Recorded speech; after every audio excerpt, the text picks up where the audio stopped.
Welcome to சஹா சமையல். நாம் இன்றைக்கி அங்கன்வாடி சத்து மாவில் எப்படி கேக் செய்யறதுன்னு பார்க்கலாம் வாங்க. சாஃப்டாக பஞ்சு மாதிரி செய்யலாங்க. எப்படி செய்யணும்னு பார்க்கலாம் வாங்க. இப்போல்லாம் இந்த மாதிரி பாக்கெட்டில் தான் கொடுக்குறாங்க. இந்த பாக்கெட்லேருந்து நான் முதல்ல 2 கப் சத்து மாவு எடுத்திருக்கேன். 2 கப் சத்து மாவுக்கு 3/4 கப் சர்க்கரைங்க. நீங்கள் விருப்பப்பட்டால் நாட்டு சர்க்கரை கூட சேர்த்து 2ஐயும் அரைச்சி எடுத்துக்கோங்க. அரைச்சி எடுத்ததுக்கப்புறமா 2 கப் மாவுக்கு 2 முட்டைங்க.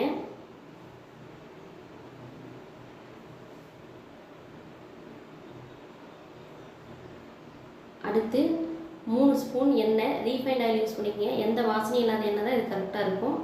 அடுத்து இட்லி மாவுக்கு போடுற சோடாவுக்கு 3/4 ஸ்பூன், 1 கப் பாலுங்க. நான் முதல்ல 1/2 கப் மட்டும் சேர்த்துக்கிறேன். அதை அரைச்சி எடுத்தால் இந்த மாதிரி கொஞ்சம் கெட்டியாக இருக்குது. இப்போ இன்னும் 1/2 கப் நான் சேர்த்துக்கிறேன்.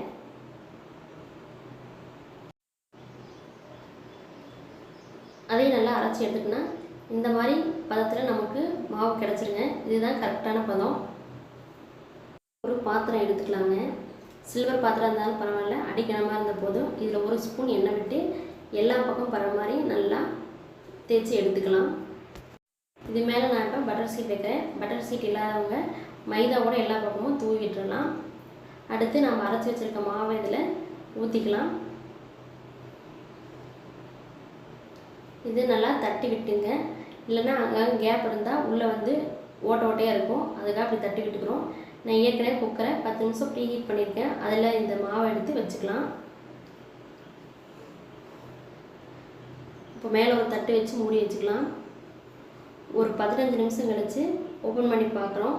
லோ ஃப்ளேம்லேயே வச்சுருக்கோம் முதல்ல இருந்தே.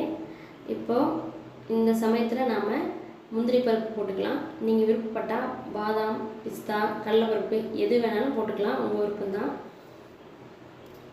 இதை அதே மாதிரி மூடி வச்சிடுறேங்க. இது மேலே ஒரு தோசைக்கல் வச்சிடலாம். லோ ஃப்ளேம்லேயே ஒரு 1 மணி நேரம் நல்லா வேகட்டும். நான் இப்போ 45 நிமிஷத்தில் எடுத்து பார்க்குறேன்.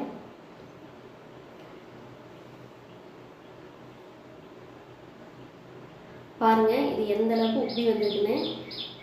இப்போ நாம் ஒரு கத்தி விட்டு குத்தி பார்க்கலாம். பாருங்கள் எங்கேயுமே ஒட்டலை. ஒவ்வொரு அடுப்பும் ஒவ்வொரு ஃப்ளேம் மாதிரி. எனக்கு இப்போ 45 நிமிஷத்துலேயே வெந்துருச்சு. நீங்களும் உங்கள் அடுப்புக்கு மேலே செக் பண்ணி பார்த்துங்க. இப்போ நம்ம இதை எடுத்து வச்சிடலாம். நல்லா ஆறுனதுக்கப்புறமா இதை எடுக்கலாம். பாருங்கள் எனக்கு இப்போ நல்லா ஆறிடுச்சு. இப்போ கத்தி விட்டு எல்லா பக்கமும் நல்லா எடுத்து விட்டுக்கிறேன். நல்லா ஆறுனதுக்கப்புறம் எடுங்க, இல்லைன்னா பாத்திரத்துலேயே ஒட்டிக்கும். இப்போ இதை பிளேட்டில் மாற்றிக்கலாம். மேலே இருக்க சீட்டை எடுத்துடலாம்.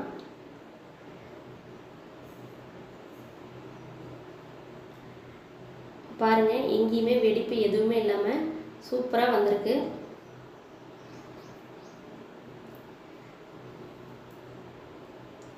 அதை பிளேட்லேயே வச்சிடலாம். இப்போ வாங்க எப்படி வந்திருக்குன்னு கட் பண்ணி பார்க்கலாம். நல்லா சாஃப்டாக வந்திருக்கு. லைட்டாக கட் பண்ணால் போதும். நல்லா இறங்குது உள்ள கத்தி.